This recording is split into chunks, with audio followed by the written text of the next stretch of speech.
years, people have pointed fingers at farmers saying that they're the reason why the bees are dying. But what if that story has been a little upside down this entire time? Because lately, I've been starting to see something different, something that's quietly changing everything. There's one practice, one shift that some farmers are making right now that could actually help save the bees. And honestly, it might be the key to turning this whole thing around.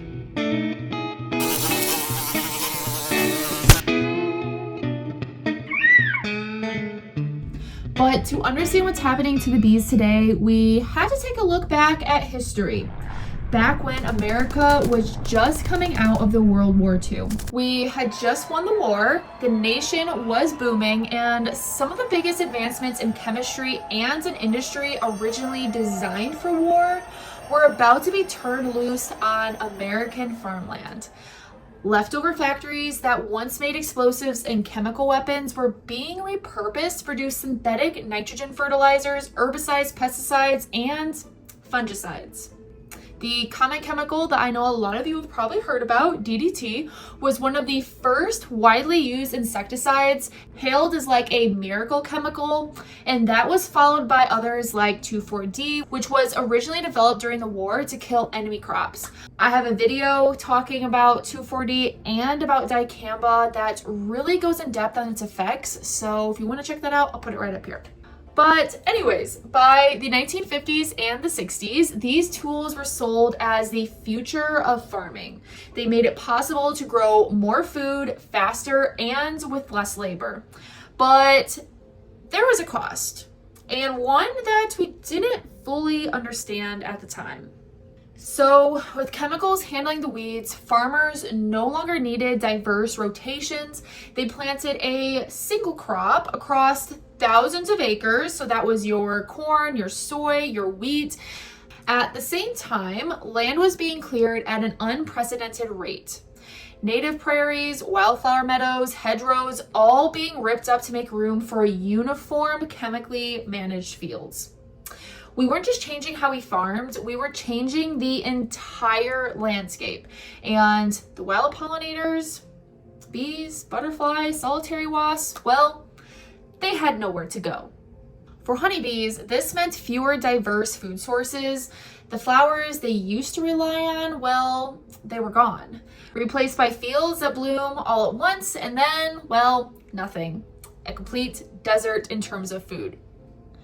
And at the same time, chemicals that were meant to protect crops, they often harmed insects that we depend on the most.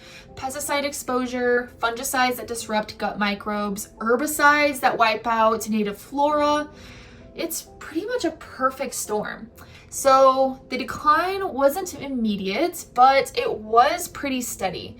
Beekeepers began first noticing that their hives weren't making as much honey as they were before, but also the average loss rate for colonies per year started going up year by year.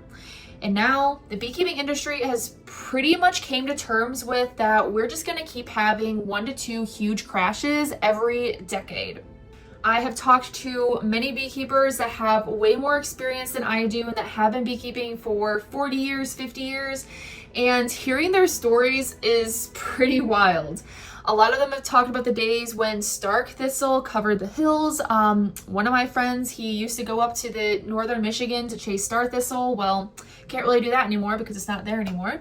And pulling 140 pounds of honey per hive was pretty much the normal standard for back then. And feeding bees, sure, people used to do it here and there, but it definitely wasn't eating into as a big of a chunk into their input costs like it does now today. Feeding has become almost a constant just to keep your hives going forward. But the truth is, this wasn't malicious, this was just momentum. We were trying to feed a growing nation and we wanted to make farming easier and more predictable. But in the process, we stripped the land of its natural balance, and the bees have been paying for it ever since. But not all farmers bought into that system for forever. Some of them started asking different questions, like what if we brought life back to the soil, and what if the bees didn't have to starve? Around 2010, something big started to shift. Farmers, scientists, and soil health advocates began to ask a different kind of question. Not just how do we grow more, but how do we keep the land alive while doing it? One of the first tools in this mindset was the cover crop. Instead of leaving fields bare between cash crops, farmers began planting species like clover, radish, rye, and sunflowers during the off-season. In my local area, I have noticed that some of the farmers will plant a cover crop like dead nettle that will bloom in the early spring when not much else is really blooming. And I've noticed that they seem to be like rotating what they do every single year, but it always ends up being some sort of like flowering plant that blooms in April, which is a huge thing for our bees. It helps them out immensely. But when farmers first started planting cover crops, they originally did it because they wanted to reduce erosion. They wanted it to help the soil be able to hold on to its nutrients better and build organic matter. But then something unexpected happened. I was trying to find a video that I watched a while back of an interview with a farmer that said that he originally planted a cover crop because he was trying to put nitrogen back into the soil for that next season. But he also noticed that his field almost like started to hum. He began to see bees and other wild pollinators coming back to his land to feed on the nectar that his cover crop was producing. So pretty much what they're seeing is nutrition. These plants weren't just fixing nitrogen or breaking up compaction, they were blooming. They were offering the bees something that they hadn't had in years: diversity. Multiple species bloom at different times, offering pollen and nectar, not just for honeybees, but for bumblebees, for solitary bees, monarch butterflies, which are now on the endangered species list. I don't know if you knew that, and all other native pollinators. And what researchers began to realize is that by improving bee nutrition through landscape diversity, this could be way more powerful than just simply spraying fewer chemicals. Because when bees are well fed, the high quality pollen and the nectar, they are more resilient. They raise healthier brood, they live longer, they can even cope with stress much easier than they could before. Nutrition isn't a bonus, it's their entire foundation. The same way that when you or me get sick or we catch some sort of bug, the first thing that people ask us is usually, well, have you been taking your vitamins? Another major shift during this time was no-till farming. The idea of disturbing the soil as little as possible to preserve its structure, water retention, and microbial life. But it's not perfect. Because instead of tilling, most no-till systems still heavily rely on herbicides like glyphosate to control the weeds. So even as we protect soil structure, we're still exposing the landscape to chemicals that can affect pollinators, especially if flowering weeds or other blooms get hit during the spray. And this is exactly why a holistic approach matters. There's no single practice that fixes everything, but when cover crops and no-till are paired with a thoughtful management, timing sprays, promoting bloom cycles, well, it can work. In the past, most research focused on what chemicals were harming the bees, but in the last decade, scientists actually started flipping the question. What if the biggest missing piece isn't what we're spraying, but maybe it's what we're not planting? Studies began showing that bees exposed to even low levels of pesticides suffered more when they were also malnourished. But bees with access to diverse, high-quality forage recovered better even when exposed to stress. So, nutrition, this is the cool part. It doesn't just help bees survive through tough times, it actually is what gives them the strength to handle everything that we do throw at them. That includes sprays that they might get exposed to in the field, and more importantly, their biggest threat, the varroa mite and the viruses that it spreads. This past year, the beekeeping industry saw the biggest honeybee colony collapse that we've ever seen in history. And while the headlines, most of them pointed the blame directly at the beekeepers, saying that we didn't treat for mites properly, or maybe we missed our timing. But honestly, it is way more complex than that. I like the way that Bob Binney puts it, and that is he compares a honeybee colony to a boat with accumulating holes. So a boat can take so many holes and still stay afloat, but eventually there's too many holes and, well, the water just starts pouring in and taking the boat down. That exact same thing happens in our honeybee colonies. The more stressors that come at it, the weaker and weaker that it gets, and eventually it just collapses. So if you go back to the exact root of that, of where all of the dominoes start to tumble, well, you can start to look at nutrition. If the bees have good nutrition, they can build a larger fat body. Their fat body is what I like to call their life force. It is what stores their energy, is responsible for their immune system, and it detoxes enzymes. But not only that, you'll see it when you look at the bees that they have some really good nutrition going on. They're gonna kind of like appear more shiny, and if you did accidentally squish a bee, you'll notice that they kind of have more like a crunch. And that is because high nutrition actually allows them to have a stronger exoskeleton that is thicker and stronger, and varroa mites, they puncture through their exoskeleton, so if it's thicker, maybe it's a little bit harder for varroa mites to get through. I don't know, just my thinking. But with that kind of nutrition, they can raise healthy brood, fight off infections, store pollen, and prep for winter. But without it, they're wide open to stress, viruses, and mite pressure. And mites and viruses both target the fat body. So if that's weak, the whole colony starts to crumble. See where I'm going with this? But it's not just about our honeybees. It's also about our native pollinators, the ones that don't deal with varroa. They're also in a very sharp decline, and not just in farm country either. One study tracked pollinators in a protected forest over 10 years, and they still found a rapid decline. You'd think that's where they would just be okay, but I guess if they're all declining as a whole, then you're also going to be seeing it in those protected areas too.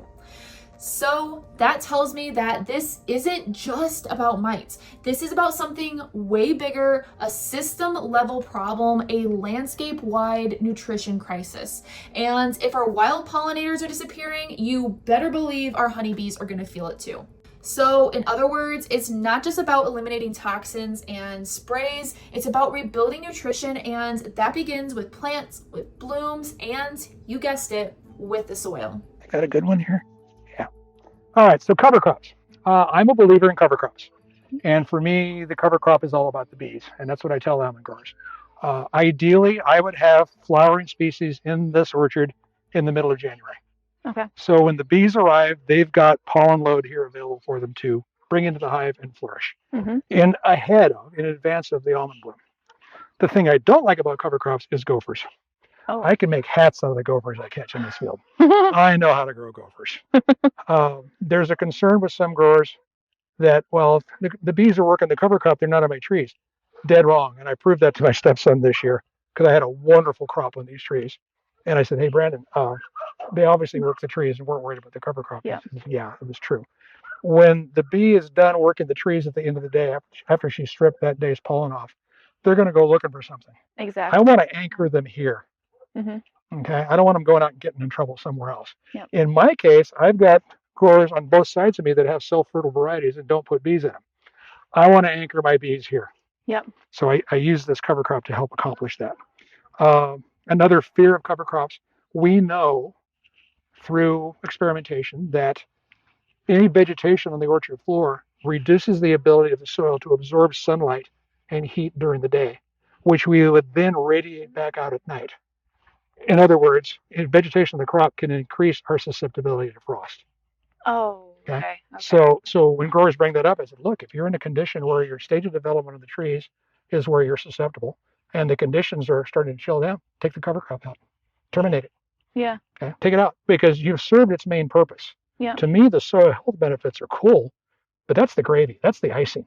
Mm-hmm. What I'm after is the bees. Yep. Okay. Now, as far as soil health, this is Project Apis M's soil builder mix. It's got daikon, black or yellow mustard, bell beans, and triticale. This is the daikon. It's a radish. Ah, These things will get about as big as a Louisville slugger, and yes, you can eat them. It's a radish. I took some home a few weeks ago and I had some neat. fun with them. What's it taste like? It's a radish. Oh, okay. Yeah, nothing wrong with it. Throw them in a salad.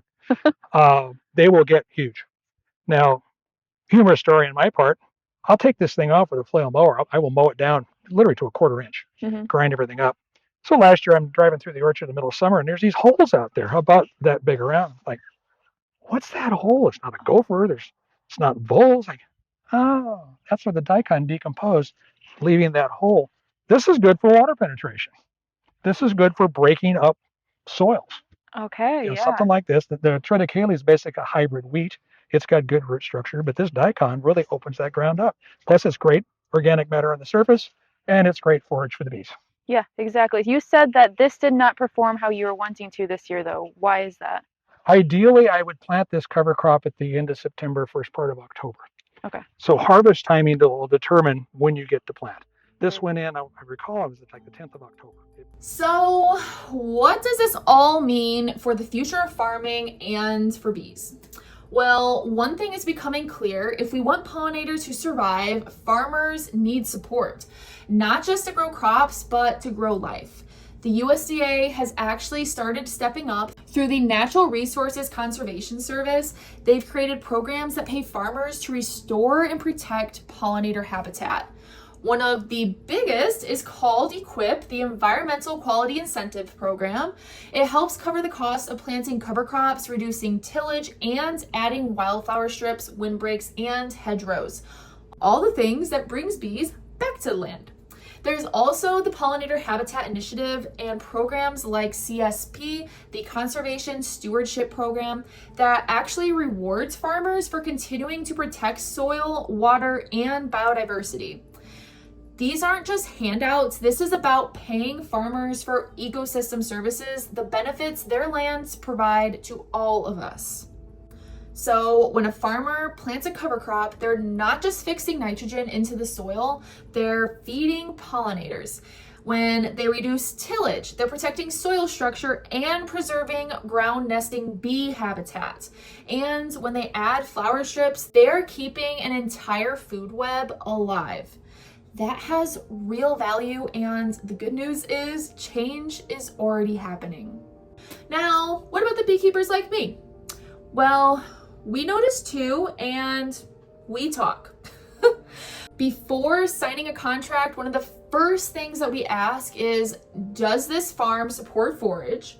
Do they plant cover crops? And is there anything besides the crop bloom for the bees? Because experience has taught us when bees go into bare fields with no nutrition, they come back weak or they don't come back at all. And well, the farms that don't provide forage, they pretty much get passed around. Most of the seasoned beekeepers won't touch them, so they usually go to the newer folks who are just getting started and don't realize how hard those contracts are on the bees. Think about it this way. We don't send cattle into the desert and expect them to thrive. We feed them.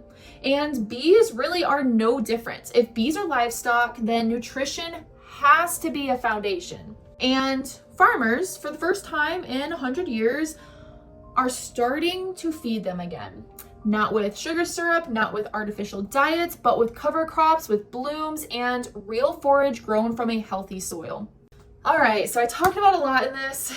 It's really easy to feel overwhelmed and kind of like stuck with how far that we've fallen from balance, but the truth is, we're not stuck.